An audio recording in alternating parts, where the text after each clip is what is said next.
Welcome. आपका बहुत बहुत स्वागत है आपके ही इस YouTube channel physics bye Mayank Sharma पर। मैं Mayank Sharma, director physics street coaching संस्थान, स्वागत करता हूं आपका एक बार फिर से। चलिए आज की वीडियो में क्या है वो आपको फटाफट से बता देता हूं। बहुत ही बढ़िया वीडियो होने वाली है आज की और मज़ा आने वाला है आप लोगों का, क्योंकि आपको बड़े खुशी हो रही होगी कि हम लोगों ने यूपी पुलिस असिस्टेंट ऑपरेटर का जो साइंस का सिलेबस चला रखा है उसका सेकंड चैप्टर शुद्ध गति की काइनेमेटिक्स को भी कंप्लीट कर दिया है। और उसे कंप्लीट करने के बाद आज हम उस शुद्ध गति की चैप्टर के कुछ महत्वपूर्ण एमसीक्यू क्वेश्चन, बहुविकल्प प्रश्न जो कि आपके एग्जाम में कहीं ना कहीं पूछे जा सकते हैं, उनको करेंगे। और साथ ही आपको एक छोटी सी नॉलेज मैं दे दूं कि अगर आप लोग हमारे चैनल से तैयारी कर रहे हैं तो इतना तो यकीन मानकर चलिए कि आप लोग चाहे हमारे क्वेश्चन लगाएं या फिर आप लोग अगर एक्स्ट्रा क्वेश्चन लगाना चाहते हैं किसी भी बुक से, चाहे आप कोई भी कंपटीशन की बुक उठा लीजिए या फिर कोई भी कंपटीशन का प्रीवियस ईयर पेपर ले लीजिए, आप लोग आराम से वे क्वेश्चन सोल्व कर पा रहे होंगे, मुझे पूरी उम्मीद है। अगर फिर भी कोई डाउट आपका बचता है, कोई क्वेश्चन आपका अगर हो फिजिक्स से रिलेटेड जो किसी भी एग्जाम में पूछा गया हो, तो आप लोग मेरे व्हाट्सअप नंबर पर उसको मुझे भेज सकते हैं। मेरा व्हाट्सअप नंबर कहाँ है? मेरा व्हाट्सअप नंबर है वीडियो के डिस्क्रिप्शन बॉक्स में, तो वहाँ से आप लोग मेरे व्हाट्सअप नंबर पर वो मैसेज भेज सकते हैं। चलिए करते हैं वीडियो को स्टार्ट। देखते हैं आज का पहला क्वेश्चन क्या है शुद्ध गतिकी का। देखिए टॉपिक आप लोगों के सामने दिखाई दे रहा है, शुद्ध गतिकी प्रश्नों का अभ्यास। जी हाँ, महत्वपूर्ण प्रश्नों का अभ्यास। चलिए बिना देरी के करते हैं वीडियो को स्टार्ट। वीडियो को एंड तक जरूर देखना, लाइक भी करना, शेयर भी करना, और वो आगे मैं कहना नहीं चाहता क्या होता है, सब्सक्राइब उसे भी करना। चलिए पहला क्वेश्चन देखते हैं। देखिए क्या है पहला क्वेश्चन, लगा दो स्क्रीन पर। क्या है पहला क्वेश्चन? पहला क्वेश्चन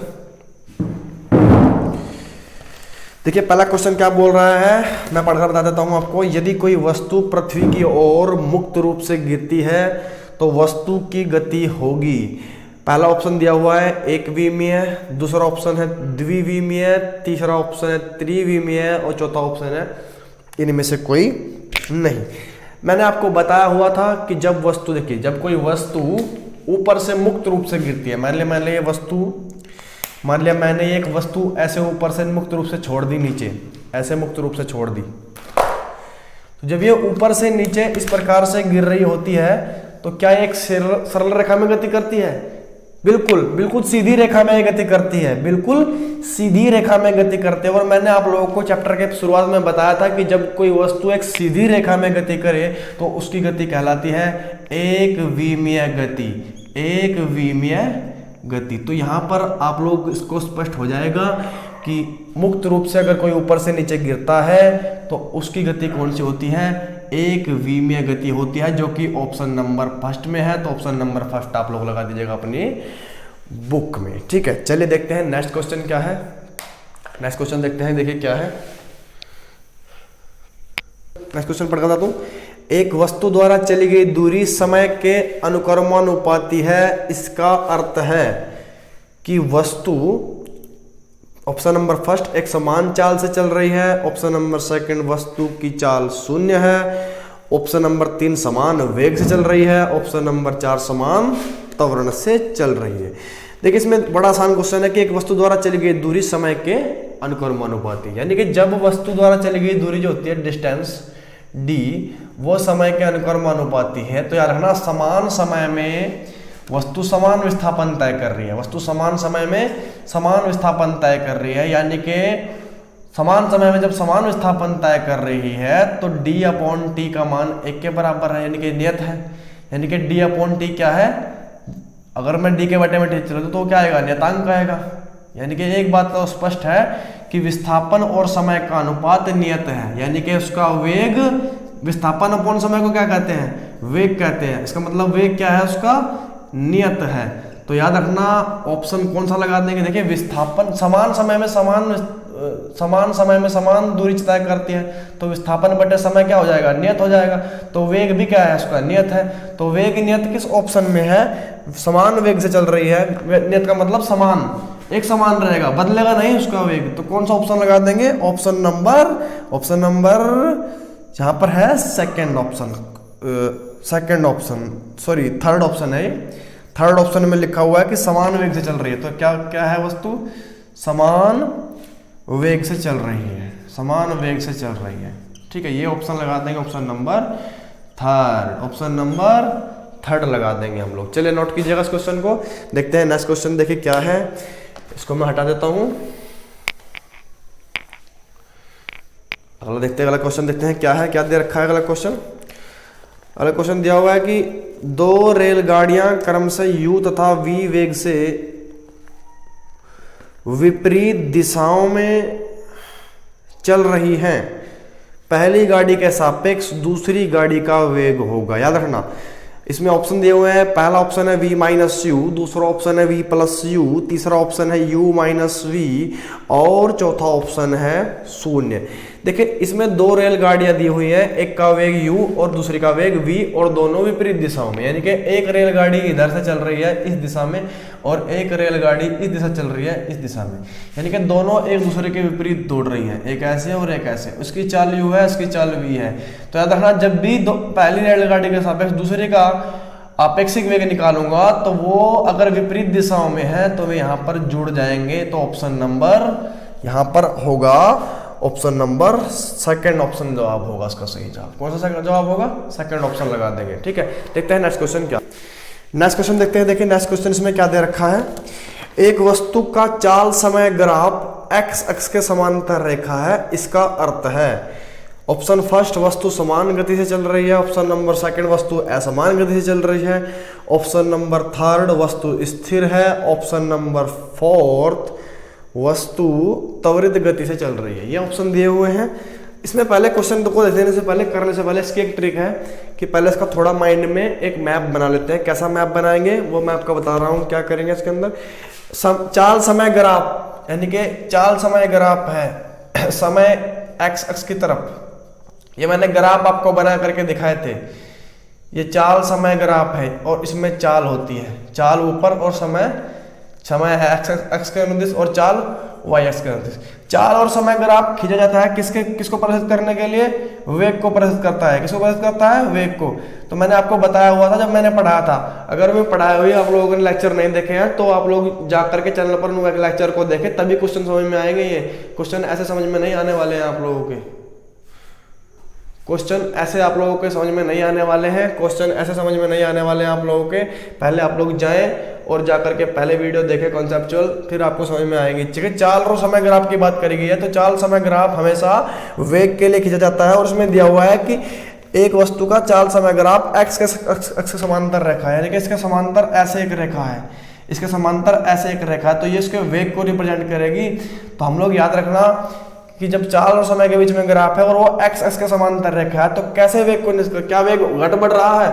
अगर वेग घट बढ़ रहा होता तो ग्राफ ऐसे होता, ग्राफ ऐसे नहीं है। ग्राफ बिल्कुल एक्स समय के समांतर रेखा है, यानी कि समान समय में समान चाल से चल रहा है। अगर चाल समान है और समय भी समान है तो वेग क्या है उसका, वेग में कोई वेरिएशन नहीं है, ऊपर उतार चढ़ाव नहीं है, तो वेग में कोई त्वरण नहीं है। वेग क्या है उसका, एक समान है। वेग क्या है उसका, एक समान है। अगर समय अक्ष के समांतर, एक्स अक्ष के समांतर एक रेखा है वेग, तो वेग क्या है, एक समान है और वेग एक समान। ऑप्शन नंबर फर्स्ट में दिया हुआ है कि वस्तु समान गति से चल रही है, वस्तु समान गति से चल रही है। याद रखना, वस्तु समान वेग से या फिर समान गति से चल रही है, ये इसका जवाब हो जाएगा। क्योंकि समांतर रेखा है, बिल्कुल सीधी रेखा है, कोई उतार चढ़ाव नहीं है, समय एक्स के समांतर है, एक्स अक्ष के समांतर है, तो इसलिए कैसी गति होगी इसकी, एक समान गति होगी, नियत गति होगी। याद रखना। अगला क्वेश्चन देखते हैं, देखिए क्या है, इसको मैं हटा दूं बोर्ड से। अगला क्वेश्चन देख रहे हैं, क्या है अगला क्वेश्चन। बड़े सिंपल क्वेश्चन होते हैं, अगर आप लोग को कंसेप्ट क्लियर है तो भाई आराम से प्रश्न कर दोगे। पहले जा करके वीडियो देख लो और फिर आराम से इन क्वेश्चन को करेंगे, बिल्कुल आराम से। और खाली यही क्वेश्चन नहीं, चाहे किसी भी बुक के किसी भी कॉम्पिटिटिव एग्जाम में पूछे गए प्रश्न हो, आराम से सॉल्व कर लोगे, मुझे पूरा भरोसा है। ध्यान से वीडियो को देखिए, बड़े मन लगा करके पढ़ाई करिए, आपका सिलेक्शन हो जाएगा। कम से कम साइंस में तो मार नहीं खाओगे, इतना पता है मुझे। चलिए देखते हैं अगला क्वेश्चन क्या दिया हुआ है। अगला क्वेश्चन दिया हुआ है कि पृथ्वी तल से ऊर्ध्वाधर ऊपर की ओर फेंका गया पिंड जब महत्तम ऊंचाई पर होता है तो उसका ऑप्शन नंबर फर्स्ट वेग अधिकतम होता है, ऑप्शन नंबर सेकंड त्वरण शून्य होता है, ऑप्शन नंबर थर्ड त्वरण अधिकतम होता है, ऑप्शन नंबर फोर वेग शून्य होता है। ये दिया हुआ है। देखिए इसमें बड़ा सिंपल क्वेश्चन है कि पृथ्वी तल से ऊर्ध्वाधर कोई चीज ऊपर की ओर फेंकी गई। देखिए क्या दिया हुआ है कि पृथ्वी तल से ऊर्ध्वाधर ऊपर की ओर फेंका गया पिंड। देखिए पृथ्वी तल ये है, अब ऊपर की तरफ ऐसे फेंकूंगा, ऊपर की तरफ ये ऐसे फेंकूंगा, ठीक है। आप लोग समझ पा रहे हैं नहीं? यानी कि एक कोई पिंड है, ये पृथ्वी तल है और यहाँ से ऊपर की तरफ ऐसे फेंक दिया, पहले ऊपर जाएगा और फिर नीचे आएगा, तो यहाँ से इसका वेग बढ़ना शुरू होगा 25 मीटर पर सेकंड, 26, फिर ये घटना शुरू होगा, 25 से घटेगा 24, 23 और यहाँ पर जा करके शून्य हो जाता है वेग। क्या हो जाता है? जब ये मैक्सिमम हाइट पर होता है, जब ये पिंड ऊपर की तरफ फेंका ऊर्ध्वाधर, जब ये अपनी महत्तम ऊंचाई पर होता है, महत्तम का मतलब होता है अधिकतम, मैक्सिमम, ज्यादा से ज्यादा, जब ये सबसे अधिक ऊंचाई पर होता है, यानी कि जब अपनी महत्तम ऊंचाई पर होता है, महत्तम, तब इसका वेग कितना होता है? तब इसका वेग कितना होता है? शून्य। फिर ये बढ़ना शुरू होता है, जब नीचे गिरता है फिर बढ़ता है, फिर यहाँ पर शून्य हो जाता है। याद रखना, जब ये अपनी महत्तम ऊंचाई पर होता है तो उसका वेग शून्य होता है। और वेग शून्य किस ऑप्शन में है? ऑप्शन नंबर 4 लगा दो भाइयों, ऑप्शन नंबर 4 लगा दो, ठीक है। आगे कुछ बच्चे कमेंट करते हैं कि सर आप कहाँ पढ़ाते हैं, क्या है आपके बारे में जानकारी लेनी है। तो मेरे बारे में जानकारी लेने के लिए आप लोगों को सिर्फ इतना करना है कि वीडियो का डिस्क्रिप्शन बॉक्स ध्यान से पढ़ लिया करो, आपको पता चल जाएगा कि हम लोग कौन हैं और हम कहाँ के निवासी हैं और क्या हम लोग करते हैं, ठीक है।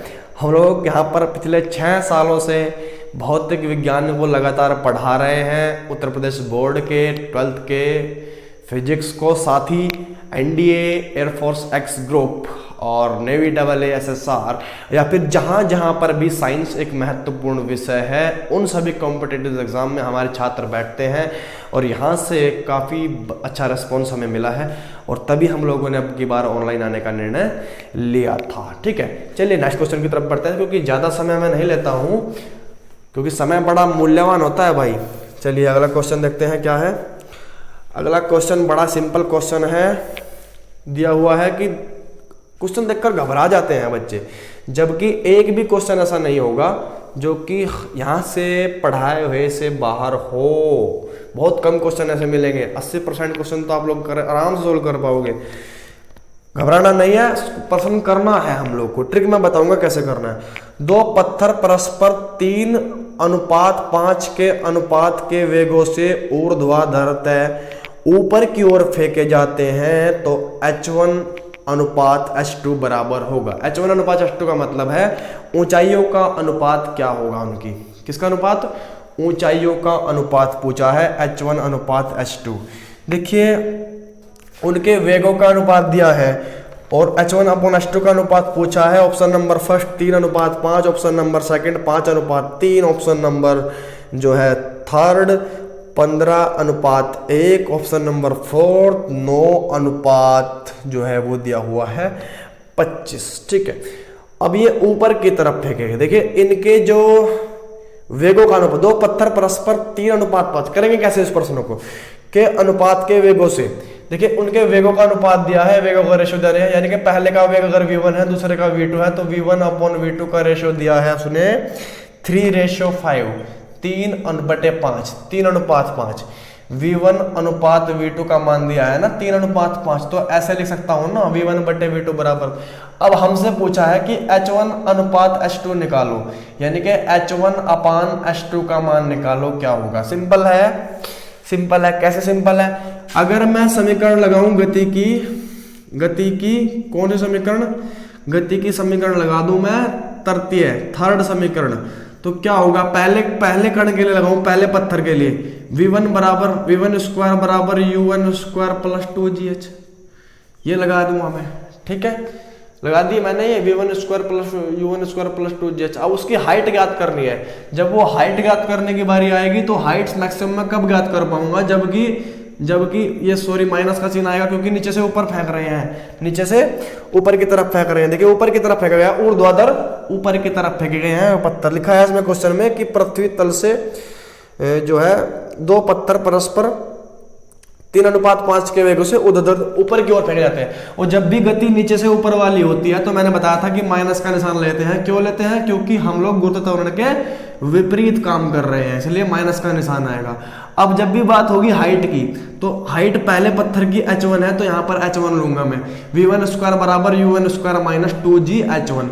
अब इसकी जो हाइट होगी है h1, अब ये इस मैक्सिमम पॉइंट पर ही तो काउंट करूंगा। और जब भी मैक्सिमम पॉइंट की बात, जब भी उच्चतम बिंदु की बात होती है, इस बिंदु की, तो यहां पर क्या होता है, यहां पर जो है इसका, यहां पर इसका अंतिम वेग 0 होता है। ये भी किसी ना किसी वेग से फेंका गया होगा, 25 मीटर पर सेकंड के वेग से फेंका गया, तो उसका क्या है, प्रारंभिक वेग है। अंतिम वेग तो क्या है इसका, 0, यानी कि v1 का मान 0 रख दूंगा। u1² बराबर क्या आ जाएगा, माइनस 2gh1। यहां से u1² का मान क्या आएगा, ये प्लस में जाएगा ना, 2gh1 आ गया। और इसी प्रकार से गति का तत्व समीकरण दूसरे पत्थर के लिए लगाएंगे। किसके लिए?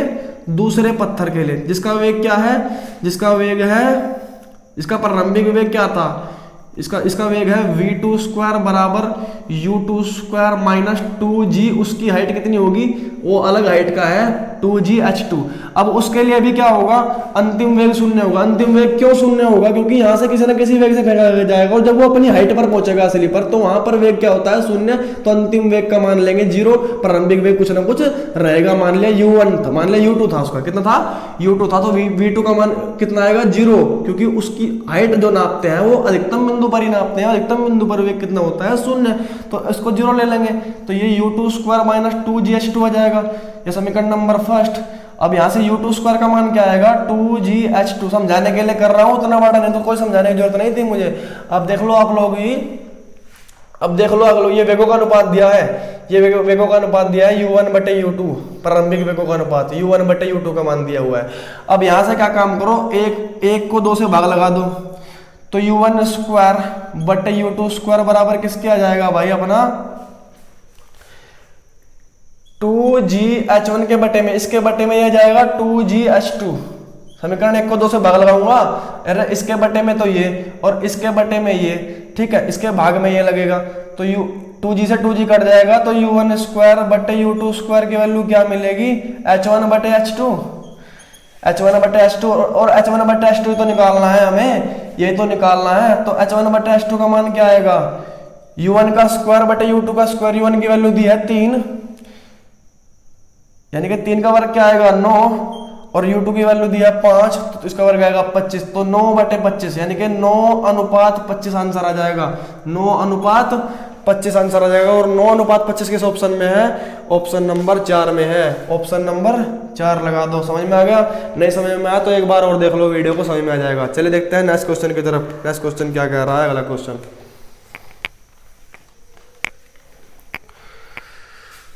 चलते जाएंगे, कारवां अपना धीरे धीरे बढ़ता जाएगा। सब्सक्राइब कम कर रहे हैं स्टूडेंट, सपोर्ट बहुत कम करते हैं, वीडियो देखते हैं और ऐसे चुपचाप चले जाते हैं, सब्सक्राइब नहीं करते।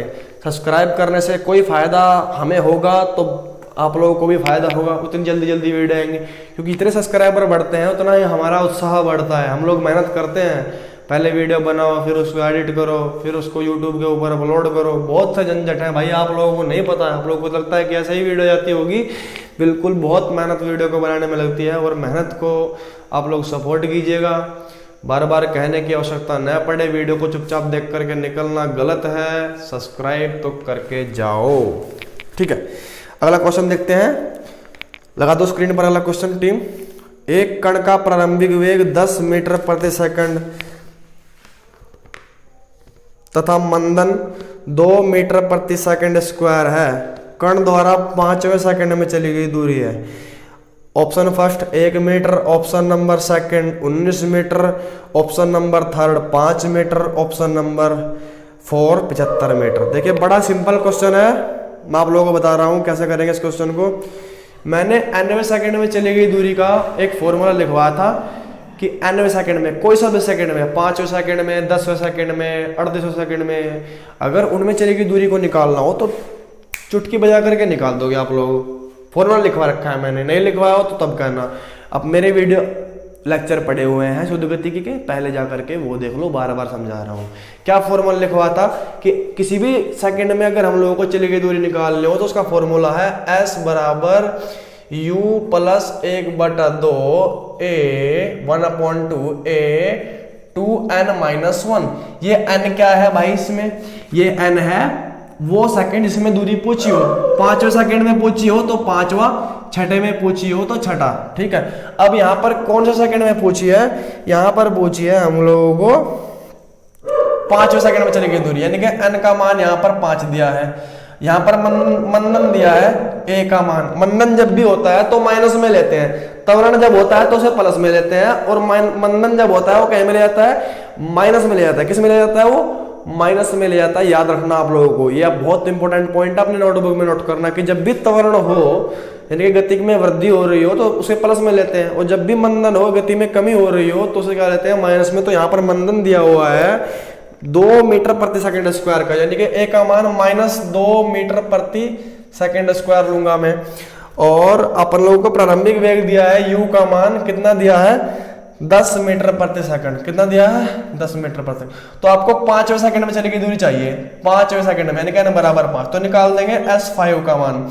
प्रारंभिक वेग दिया है 10 metre per second plus 1/2, a का मान माइनस में लेंगे कितना, -2 मीटर प्रति सेकंड स्क्वायर। ठीक है, ब्रैकेट शुरू 2, n की जगह क्या रखूंगा, क्योंकि 5 सेकंड में चली गई दूरी है तो 2 गुणा 5 - 1। कैसे करूंगा अब इसको, 10, 2 से ये 2 कटेगा तो माइनस का 1 बचेगा, 10 - 1, 10 - 1। अब देखिए 2 की गुणा 5 में करूंगा तो 2 5 = 10, 2 गुणा 5, 2 5 = 10, 10 10 - 1।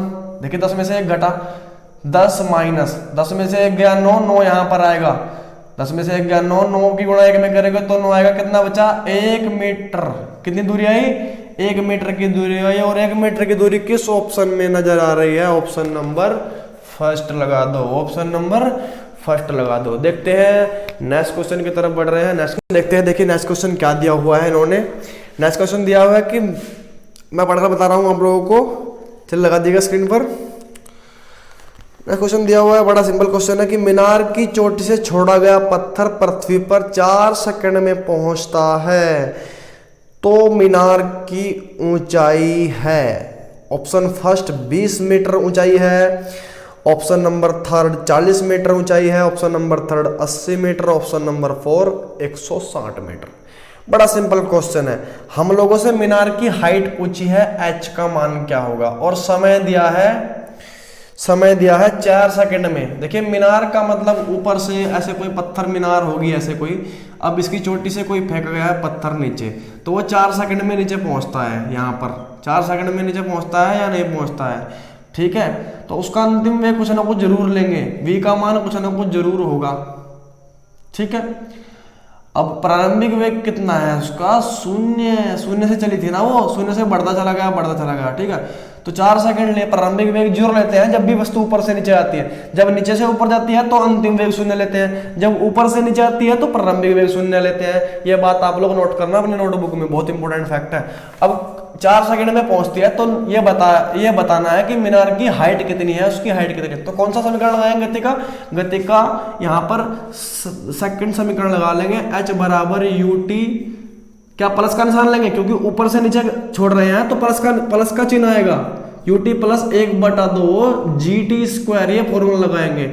अब h बराबर क्या, प्रारंभिक वेग 0 नहीं है तो ये जब ये 0 लेंगे u का मान तो ये पूरा 0 हो जाएगा, प्लस हाफ g का मान कितना लेंगे यहाँ पर 10, g का मान कितना होता है, पृथ्वी के गुरुत्व त्वरण का मान होता है 9.8 मीटर प्रति सेकंड स्क्वायर। ये मैंने लिखवाया भी था, और या फिर क्या कहते हैं इसको 10 भी ले लेते हैं, आंकिक प्रश्नों में इसको 10 भी लेते हैं। तो जी का मान 10 रखा, समय का मान क्या था 4 सेकंड, 4 का क्या है फिर वर्ग है तो 16 आ गया भाई, 4 का वर्ग 16 ले लिया मैंने।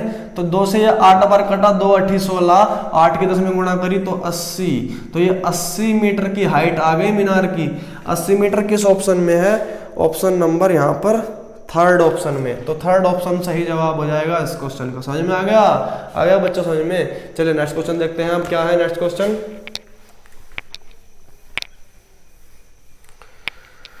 करो क्वेश्चन को बड़े आराम से कर लेंगे हम लोग। अगला क्वेश्चन देखते हैं क्या दिया हुआ है अगला क्वेश्चन हमारे लिए, देखते हैं क्या आता है अगला क्वेश्चन। देखते हैं अगला क्वेश्चन, लगा दो स्क्रीन पर। एक पिंड को पृथ्वी से ऊपर की ओर 100 मीटर प्रति सेकंड के वेग से फेंका जाता है, वह वापस पृथ्वी पर पहुंचने में समय लेगा। अब की बार समय पूछ लिया। देखिए अब नीचे से ऊपर की तरफ फेंक रहे हैं और ऊपर से नीचे की तरफ भी आ रहा है, दोनों गति इसमें है। अब पूछा है कितना समय लेगा, तो बड़ा सिंपल है, फेंकने का वेग दे रखा है इसका, यानी कि u का मान दे रखा है प्रारंभिक वेग, जिससे फेंकेंगे वो प्रारंभिक वेग होगा, उसका मान दे रखा है 100 मीटर प्रति सेकंड। 100 मीटर प्रति सेकंड, कुछ और तो कुछ नहीं दिया। अब पूछा है कि समय कितना लेगा, t का मान पूछा है। ठीक है, देखिए कैसे निकालेंगे क्वेश्चन को। अब कोई पत्थर है या फिर कुछ भी मान लो, पिंड है, कोई बॉडी मान लो वो पत्थर ही है। अब ये धरातल है, इससे ऊपर की तरफ फेंका, ऐसे ऊपर गया, फिर वो नीचे भी लौटेगा ऐसे, फिर वापस यहीं पर पहुंचेगा, इस प्रकार से गति करेगा। तो अब इसमें समय पूछा है कि नीचे से ऊपर जाने में और ऊपर से वापस नीचे तक पहुंचने में कितना समय लगे टोटल। तो हम लोग क्या करेंगे कि नीचे से ऊपर वाला समय निकाल लेंगे, यहाँ तक पहुंचने का, इस बिंदु तक पहुंचने का समय निकाल लेंगे, यहाँ से यहाँ तक पहुंचने का समय। जो वो समय आएगा उतना ही समय वो उतरने में लेगा ऊपर से, जितना नीचे से ऊपर जाने में लगा उतना ही ऊपर से नीचे जाने में लगेगा। तो यानी कि एक समय निकाल लो इधर वाला, उसका फिर दुगना कर दो, क्योंकि एक जितना समय जाने में लिया उतना जाने में। मान लिया यहाँ पर 5 सेकंड ले लिया, तो 5 सेकंड ऊपर जाने में लिया तो 5 सेकंड नीचे जाने में लेगा, तो 5 गुणा 2 कर दो, 10 सेकंड आ जाएगा टोटल समय। तो ऐसे ही निकालेंगे इस क्वेश्चन को। कैसे? गति का कोई सा भी समीकरण लगा दो। मैंने पहला समीकरण लगा दिया, v बराबर u माइनस जी टी, नीचे से ऊपर जाने वाला, बस यहाँ तक का समय निकालना है ना, तो यहाँ वाला समीकरण नहीं लगाया हम लोगों ने। कैसे निकालेंगे? अब इसमें क्या होता है कि अंतिम वेग शून्य होता है जब नीचे से ऊपर जाएंगे, तो u माइनस जी टी बचेगा। u का मान क्या आ जाएगा? G T. तो g का मान क्या लिया? 10 ले लिया मान लिया हमने, ठीक है। और t जो का तू, u का मान क्या लिखेंगे? u का मान लिखेंगे 100 मीटर पर सेकंड। तो 10 से 10 बार कटा 10, तो t का मान क्या आ गया? 10 सेकंड। यानी कि इसने यहां से ऊपर तक जाने में, यहां तक जाने में 10 सेकंड लिए, तो वापस नीचे आने में भी 10 सेकंड लेगा, नहीं लेगा? तो 10 और 10 टोटल समय कितना ले लिया? 10 और 10 20 सेकंड। 10 गुणा 2 20 सेकंड लिया वापस ऊपर चढ़ने में और नीचे आने में। और 20 सेकंड किस ऑप्शन में है? ऑप्शन नंबर सेकंड लगा दो। मजा आ गया। चलिए अगला क्वेश्चन देखते हैं अब क्या होगा। अगला क्वेश्चन देखते हैं भाई। आप लोग बड़े जो है ना लंबी वीडियो को सपोर्ट नहीं करते हैं। अगला क्वेश्चन क्या है कि एक पिंड x अक्ष की दिशा में इस प्रकार चलता है कि निर्देशांक x समय t के साथ समीकरण x बराबर 2 minus 5t plus 6t square metre के अनुसार परिवर्तित होता है। पिंड का प्रारंभिक वेग पूछा है, क्या होगा? ऑप्शन फर्स्ट माइनस 5 मीटर प्रति second, option second minus 3 metre per second, option third 6 metre per second, option fourth 3 metre per second. ये तो क्वेश्चन बड़ा हार्ड है। देखिए आपको हम लोग घोड़ों की रेस में दौड़ा रहे हैं, और जब गधों की रेस लगेगी तो आप पास होने ही होने। हम लोग हार्ड लेवल, छोटे से लेकर के हार्ड लेवल तक के क्वेश्चन यहाँ पर करा रहे हैं। आप लोगों को इसमें कोई बुराई नहीं होनी चाहिए, ये उसी लेवल का प्रश्न है। देखिए इसमें जो समय t के साथ परिवर्तन का समीकरण दिया है उसका मान दिया है x बराबर 2 minus 5t plus 6t square. एक दोबारा लिखता हूँ, मैं इसको दोबारा लिख रहा हूँ, कभी आपके समझ में ये ना आए बात। क्या लिखता हूँ कि 2 minus 5t plus 6t square x बराबर, ये इसका विस्थापन का समीकरण दिया है समय के सापेक्ष, ये विस्थापन है और ये समय है। अब हमसे पूछा है कि उसका प्रारंभिक वेग पूछा है कि u का मान क्या होगा, वेग का मान क्या होगा। वेग का मान पूछा है हमसे, क्या होगा? कैसे निकालेंगे? अगर मैं विस्थापन के समीकरण का समय के सापेक्ष अवकलन कर दूं, कैसे इसका अवकलन कर दूं, तो dx किसके सापेक्ष करना है? समय के, तो dt। तो ये ऊपर विस्थापन नीचे समय, तो विस्थापन बटे समय को क्या कहते हैं मेरे भाई? वेग कहते हैं। क्या कहते हैं? वेग। तो ये अपने आप में एक वेग आ गया। तो इधर इस वाले पार्ट का समय अवकलन होगा, 2 का अवकलन कितना होता है? 0 माइनस 5, t का अवकलन 1, तो 5 गुणा 1 प्लस 6। इसका अवकलन जो पावर है शुरू में आ जाएगी 2 चिक 12, इसका t आ जाएगा तो 12t, ये इसका अवकलन आ गया। समझ में आ गई बात? तो dx अपॉन dt का मान क्या आया? माइनस 5 प्लस के 12t। और इसको क्या कहते हैं? वेग कहते हैं भाई। क्या कहते हैं? वेग। तो वेग बराबर क्या आ जाएगा? v का, इसमें जो है ना वेग दिया होगा शुरू में, हाँ ठीक है, ये इसका वेग का मान दिया हुआ है। वेग का मान पूछा है, u का मान, प्रारंभिक वेग का मान, जबकि ये अंतिम वेग आया है इसका प्रारंभिक वेग। अब ये v का मान है, ये -5 है, ये +12t है। आप लोगों की ये समीकरण आ गई वेग की, क्योंकि विस्थापन बटा समय वेग होता है अंतिम वेग, ये यहाँ पर वेग है, ये इस प्रकार समीकरण मिल जाएगी हम लोग को। अगर मैं इसकी तुलना करूँ गति के पहले समीकरण से तो v बराबर u + at होता है या नहीं होता है। v की जगह तो v है, u की जगह -5 है, a का मान कितना है 12, तो u की जगह क्या है -5, तो u का मान क्या आ जाएगा -5 मीटर पर सेकंड, और -5 मीटर पर सेकंड किस ऑप्शन में है, ऑप्शन नंबर फर्स्ट में है, तो पहला ऑप्शन लगा दो भाई। और a का मान कितना है, a का मान है 12 metre per second square, a का मान 12 दिया हुआ है, a की जगह क्या है इसमें 12 है, इस समीकरण में t की जगह t है, तो a का मान 12 मीटर पर सेकंड स्क्वायर है, जबकि u का मान कितना -5 metre per second, option number first लगा दो। चलिए नेक्स्ट क्वेश्चन देखते हैं, समझ में आ गया होगा, थोड़ा हार्ड क्वेश्चन था, ऐसा क्वेश्चन बहुत मुश्किल आता है एग्जाम में, अगर आ जाएगा तो आप लोग कर लोगे। ठीक है, अगला क्वेश्चन देखते हैं। नेक्स्ट क्वेश्चन, आप लोग सारे के सारे जो भी पुलिस असिस्टेंट ऑपरेटर के हैं सारे 12th मैथ से करे हुए हैं, तो आप लोगों के समझ में आना चाहिए अवकलन, ऐसी उम्मीद नहीं है कि नहीं आना चाहिए। अगला क्वेश्चन देखते हैं, क्या दिया हुआ है कि 1000 किलोग्राम द्रव्यमान की एक कार 40 मीटर पर सेकंड की चाल से गति कर रही है, तो इसे रोकने के लिए ब्रेक लगाया जाता है। कार चल रही है, उसे रोकने के लिए ब्रेक तो लगाते हैं, और ब्रेक लगाया जाता है तो क्या होता है, ब्रेक लगाया जाता है यदि ब्रेक का बल, जब ब्रेक लगाते हैं तो जोर, एकदम जोर लगाना पड़ता है, जो अपनी एकदम बल लगाने पड़ते हैं, हम लोग को जोर लगाएंगे, हम लोग उसके ऊपर जोर जबरदस्ती करेंगे। ट्रक भी बल लगाएगा, अंदर से उसका पार्ट हो, कितना बल लगा रहा है वो 4000 न्यूटन हो, तो कार को रोकने में आवश्यक समय पूछा है कितना होगा। कार को रोकने में आवश्यक समय, जब भी कार रोकी जा रही है तो उसमें त्वरण होगा या मंदन, उसमें मंदन होगा, उसकी गति धीमी पड़ रही होगी, यानी कि a का मान उसके लिए माइनस का लिया जाना जाएगा, तो बात पक्की है। अब इसमें ऑप्शन दिए हुए हैं 5 सेकंड, 10 सेकंड, 15 सेकंड और 20 सेकंड। कैसे करेंगे, अब उसका द्रव्यमान दिया हो, सबसे पहले जो दिया है पहले वो नोट कर लो, m का मान 1000 किलोग्राम दिया हुआ है, ठीक है, ये नोट कर लिया हम लोगों ने। उसकी चाल दी हुई है, उसकी चाल दी हुई है यहाँ पर कितनी, प्रारंभिक वेग दिया हुआ है उसका 40 मीटर पर सेकंड, कितना 40 मीटर प्रति सेकंड।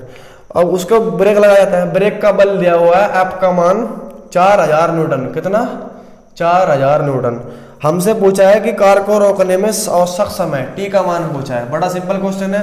देखिए हम लोग इसमें समय निकालने के लिए गति का समीकरण लगाएंगे, गति का कोई सा भी समीकरण लगा दो, मतलब पहला समीकरण लगाएंगे कि v बराबर u + at, ठीक है, लगाएंगे।